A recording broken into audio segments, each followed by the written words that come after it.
कोई वस्तु शून्य बाह्य असंतुलित बल का अनुभव करती है।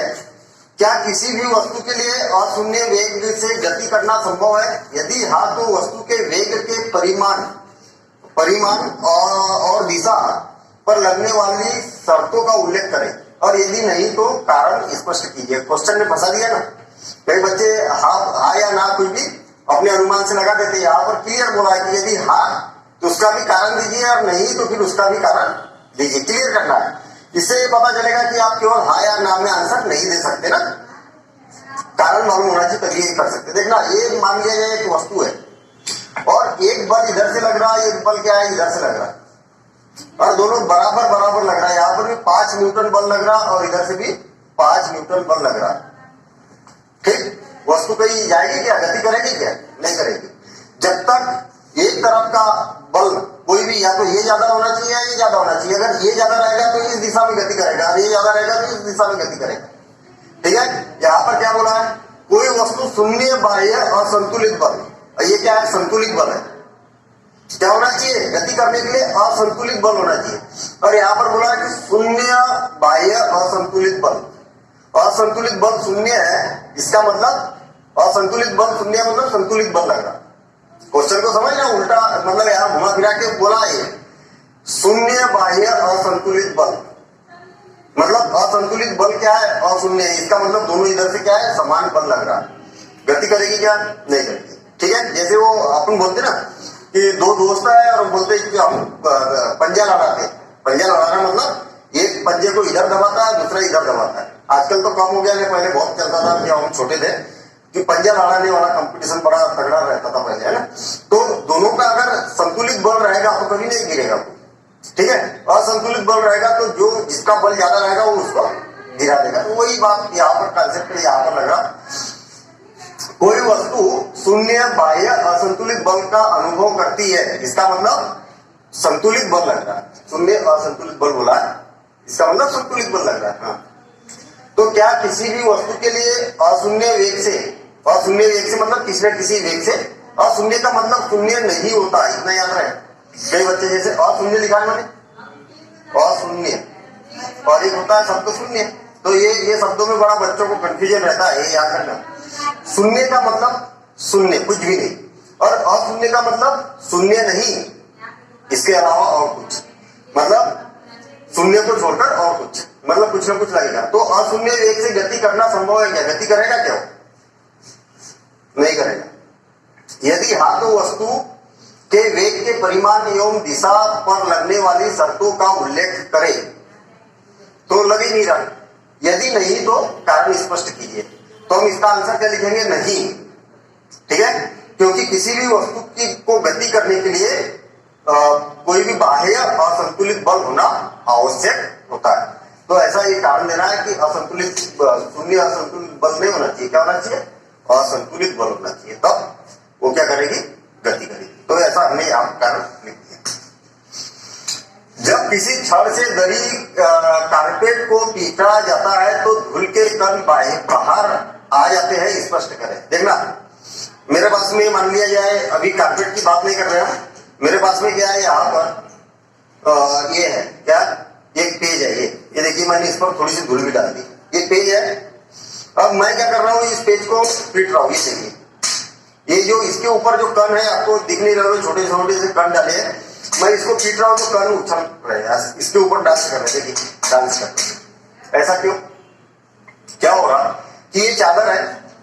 चादर है कैसी है? स्थिर अवस्था में है। चादर स्थिर अवस्था में है, और इसके अंदर जो कण, ये कण है, ये भी क्या है? स्थिर अवस्था में है। जब इसको हम छड़ी से पीटते हैं तो चादर क्या गतिशील हो जाती है, जबकि कण जो है वो स्थिर ही रहते हैं। तो वो क्या करते हैं? जड़त्व के कारण उसको, चादर को छोड़ देते हैं।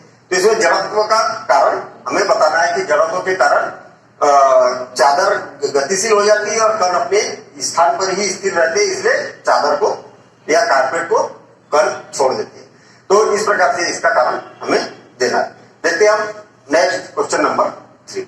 बस की छत पर रखे सामान को रस्सी से क्यों बांधा जाता है? आपने भी देखा होगा कि कोई भी सामान जब हम बस पर रखते हैं तो उसको रस्सी से बांध देते ताकि वो गिरे नहीं। अब वो क्यों गिरेगा, ये इसमें कारण पूछा है। तो हम इसका कारण क्या देंगे, जब बस स्थिर अवस्था में होती है तो सामान भी उस पर क्या होता है, स्थिर अवस्था में होती है। और जब बस एकाएक अचानक चलने लगती है तो बस का जो सामान है वो स्थिर जड़त्व के कारण क्या होता है, पीछे की ओर गिर जाता है। तो आपने देखा होगा कि क्या होता है, जैसे मान लिया जाए कि ये बस है और बस के ऊपर ऐसा सामान रखा है, दोनों ही क्या है, स्थिर अवस्था में। जब बस चलेगी तो सामान स्थिर अवस्था में ही रहेगा और वो पीछे की ओर गिर जाएगा, बस आगे की ओर जाएगी।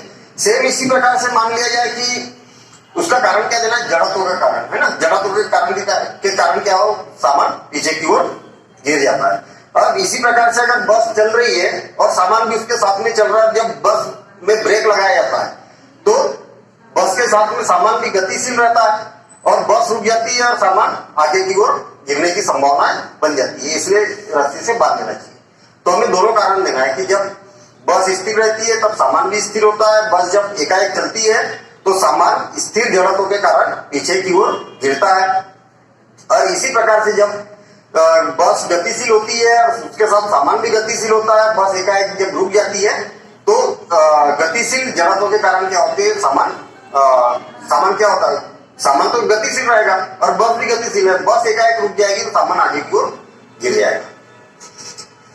हमने बेसिक जब पढ़ा था उस टाइम में एक एग्जांपल भी दिया था कि हम आगे की ओर, बस में आगे की ओर क्यों गिर जाते हैं या पीछे की ओर क्यों गिर जाते हैं।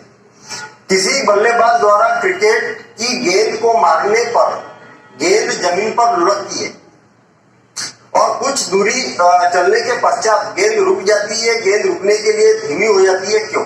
ऐसा क्यों होता है कि जब बल्लेबाज ने क्रिकेट उसको मारा, गेंद को मारा, तो ऐसा होना चाहिए कि गेंद तो चलते रहना चाहिए, क्योंकि उसको रोकने वाला कौन है, तो उसको रोकने वाला है कोई तो है। कौन रोक रहा भाई? जमीन रोक रही है, हवा रोक रही है, ठीक है। तो उस पर क्या है, कोई विपरीत बल लगा। जब तक विपरीत बल नहीं लगेगा तब तक वो गेंद रुकेगी नहीं। बल्लेबाज ने पता लगा कि मारा और कंटिन्यूअस चलते गई और कभी वापस नहीं है। तो ऐसा होता है क्या? ऐसा नहीं होता। क्यों नहीं होता? क्योंकि जो गतिशील गेंद है उसके विपरीत बल कोई ना कोई एक बल लग रहा। अब वो बल कई सारे हो सकते हैं। जब वो हवा में चलती है तो हवा उस पर विपरीत बल लगा रही है, जमीन पर लुढ़क रही है तो जमीन द्वारा वहां पर विपरीत बल लग रहा। तो ये मल्टीपल चॉइस क्वेश्चन है, ऑब्जेक्टिव है। इसमें ढूंढना आपने कि जो भी हमने डिस्कशन किया है उसका आंसर कहां पर मिल सकता है, किस पॉइंट में मिल सकता है। 4 पॉइंट दिए।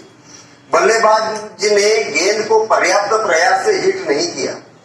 भैया वो कितना भी हिट करे या कितना भी स्लो मारे, वो तो कभी ना कभी तो रुकना ही है। इसका मतलब ये गलत है ना भाई। ये पर्याप्त प्रयास से हिट नहीं किया, क्या पर्याप्त प्रयास से हिट करेगा तो क्या वापस नहीं आएगी, क्या रुकेगी नहीं है? गलत।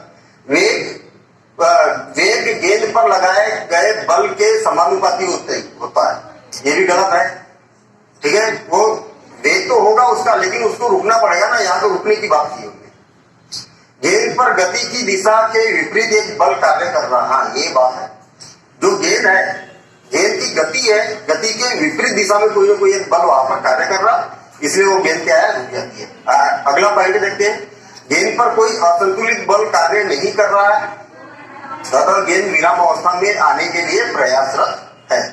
तो असंतुलित बल की तो कोई बात ही नहीं है उस पर। अगर भाई गेंद है, गेंद को लगातार अगर हम असंतुलित बल देते रहेंगे तो वो चलते रहेगी, ठीक है। लेकिन उस पर एक विपरीत बल यहाँ पर अवश्य लग रहा है, इसलिए अपना आंसर क्या होगा?